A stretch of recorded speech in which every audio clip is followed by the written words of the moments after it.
Good morning, class. Good morning, sir. I'm happy to meet you this morning. We are going to have a revision of what we were discussing in class about diversity and adaptations in the living organisms. And in this lesson, what you should bear in your mind is that there are some, every time when we are having our lessons, we have what we call the specific subjects objectives, of which I want each one of you to read it loudly so that as we are going on, you know what you need to achieve at the end of the lesson. Therefore, I'm going to read my part, then you read what I've written in the alphabets from A. That is, by the end of the lesson, the pupil who is you now, you should be able to A. Observe, identify, say the adaptation features of different breeds of birds on a photograph. Yeah, that's great. That's what should be in your mind. That at the end of the lesson, that's what you should go out there having in your brain. Now, as we had discussed, we had it in the oral work or in the lecture work in the class. Now we are going to have it, we are going to see the practical part of it from our TV machine here, that is the electronic, that has been supplied by us, to us by the Opportunity Education Program. And what I expect from you is observe keenly what the teacher will be doing, and the pupils is going to use different tools that will represent the beaks, as we know that we cannot go to the forest and get out the beaks of birds and bring them in class and put them in practical. We cannot have the birds on our table. What we have to do, we have to improvise, and he has improvised different tools to represent beaks of birds. Therefore, take in, be attentive, and observe what the teacher will be doing with the pupils. It's got some peanuts and some sunflower seeds in it. And then I have 3 sets of tools. I have a spoon and a knife and a pair of pliers. Okay? If I'm a sparrow, what tool would be most like the beak that I would need to eat the food that I want to eat? Connor? Pliers. Okay, so you're saying that this would be most like a sparrow, correct? Okay, very good. So let's try it. So if I'm a sparrow, I find my seed that I want to eat, okay? And as Connor said, the pliers would probably be best at being able to crack open the seed coat. Most seeds have some sort of protection, and then be able to break into that seed coat and get at the actual seed to eat it. Okay, good job, Connor. In what areas some will lay their eggs on what areas? Jacqueline? Others will be found in forests and woodlands. That's good. Within our environment here, or in the home environment where we come from, we have said that we have some birds that live there. Can we mention some of the birds that we found in our living environment? Shule? We'll have the dove.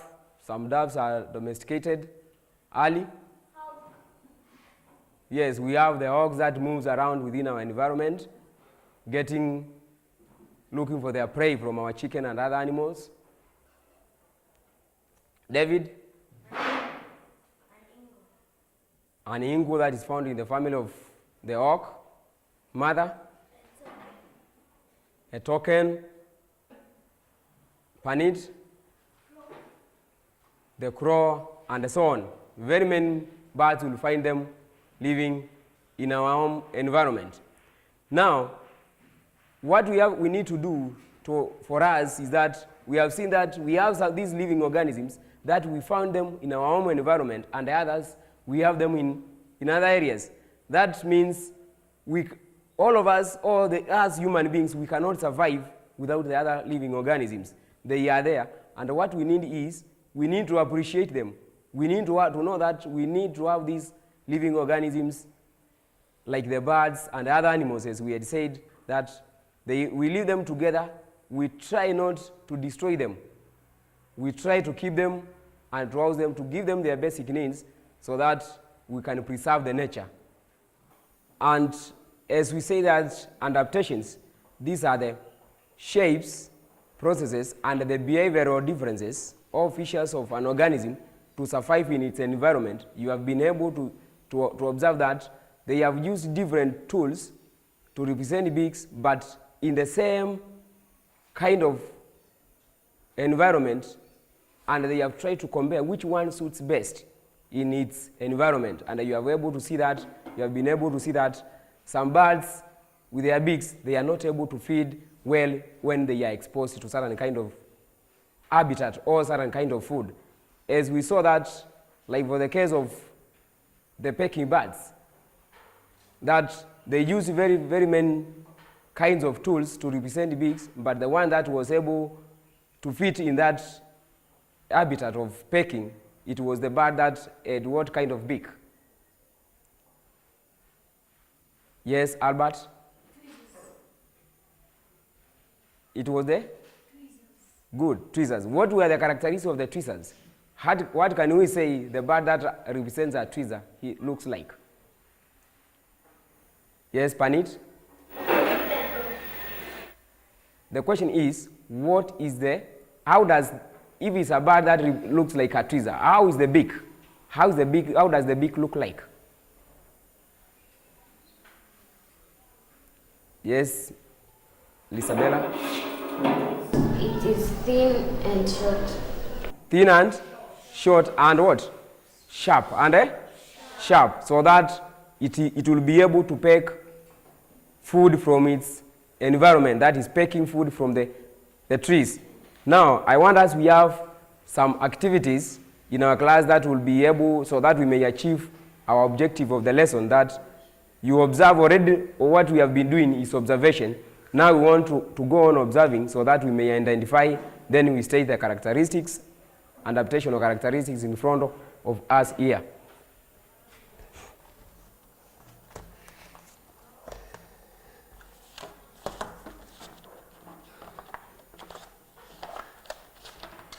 And as I had said, I'm going to supply you with different photographs of birds, whereby I expect you, one, to observe, then you identify in your groups. You discuss, you observe, then you identify by discussing.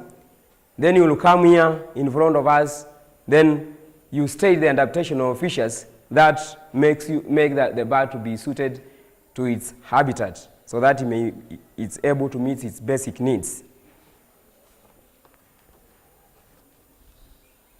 You start discussing in pairs.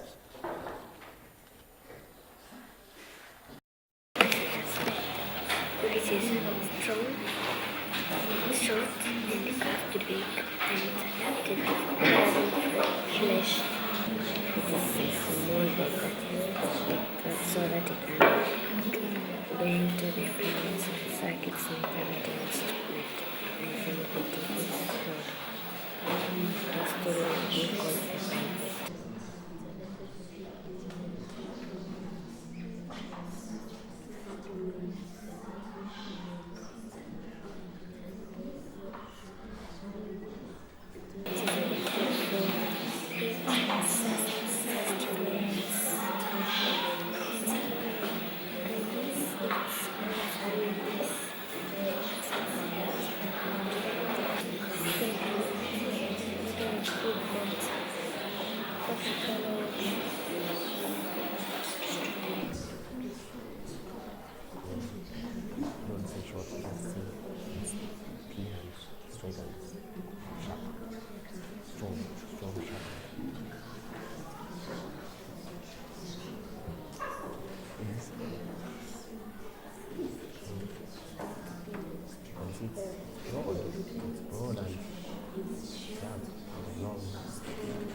Yes, I hope now each group has, you have already discussed and you have come up with the points about the adaptations of the beak that you are holding. Now let us have presentation here, whereby you will tell us what you have come up as a group in your discussion. Therefore, let's start with these two groups in front of us here. Come on, Sandy, and tell us what you have found about the beak. The two of you. 4.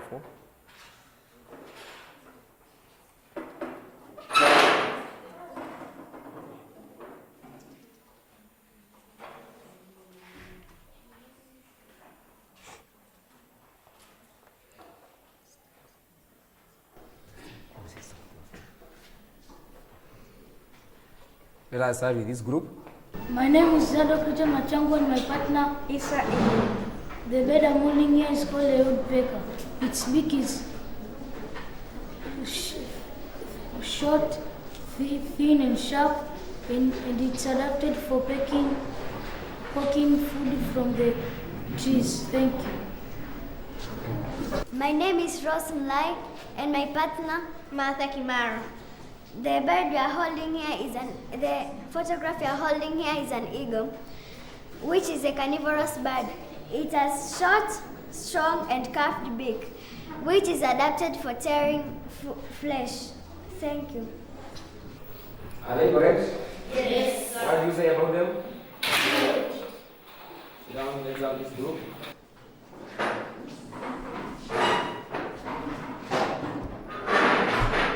Who can tell me which bird is it? Isa. Very good. It has long, broad and sharp beak, and it is adapted to pick its food from shallow waters, example, fish, frogs, and other water animals. Thank you.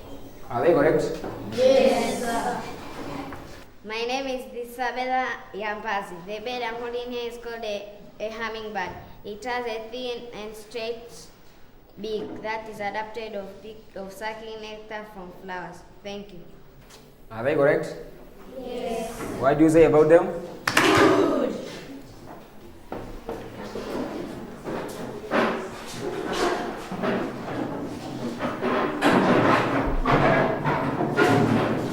My name is Albert Edward.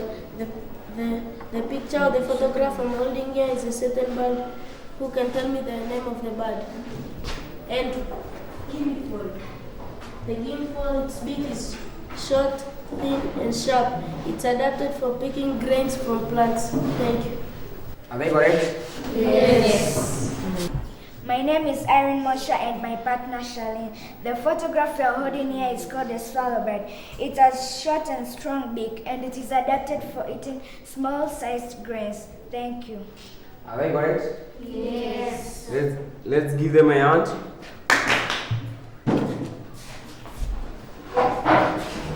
My name is Andrew Alison Zuma and my partner Ali Saidi. The picture that we are holding here is a bird called a parrot. It has a short, sharp and strong beak that is adapted to crack nuts. Thank you. Are they correct? Yes, sir. My name is Ali Emali. The picture I'm holding is for a certain bird. What is its name? The crow bird. The bird has a short and strong beak. It is adapted for getting its food from grass and shallow water. Thank you. Are they correct? Yes, sir. Let's pay them. My name is Dr. Louisa and my partner Panit. We are holding a photograph of a very called flamingo that has a long and curved beak. It's adapted for eating food from water such as fish, frogs, and other water animals. Thank you. My name is Beauty Nice Thomas and my partner Juliet Arope. we are holding a photograph of a bird called a toucan. It has long, strong and broad beak that is adapted for cracking nuts. Thank you. Are they correct? Yes, sir. What do you say about them? Good. Good job. Sit down.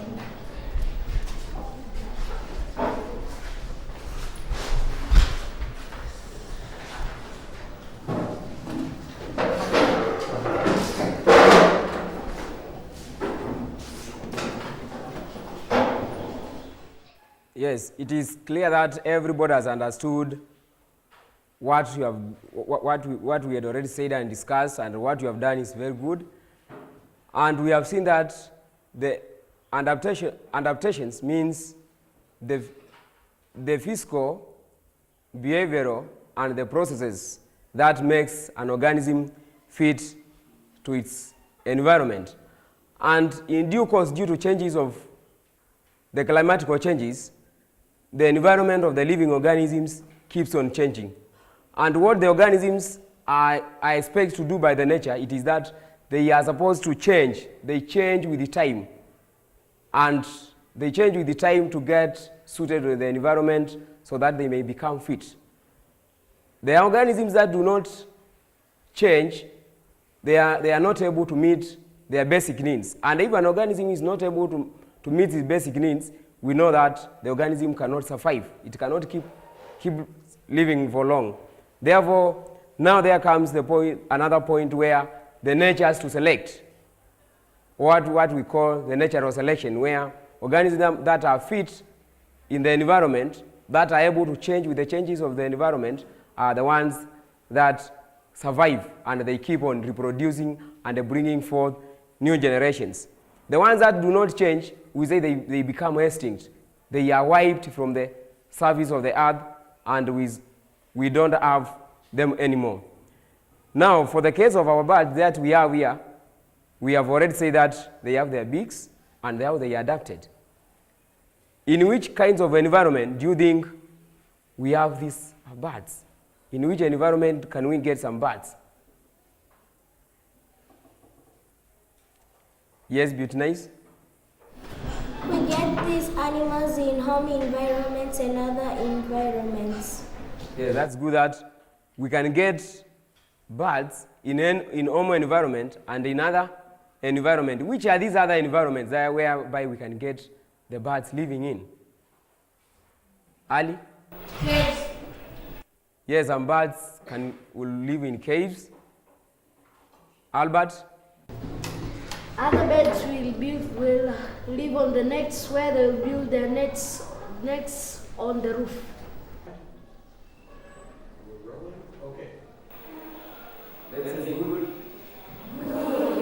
Oh. You can do that.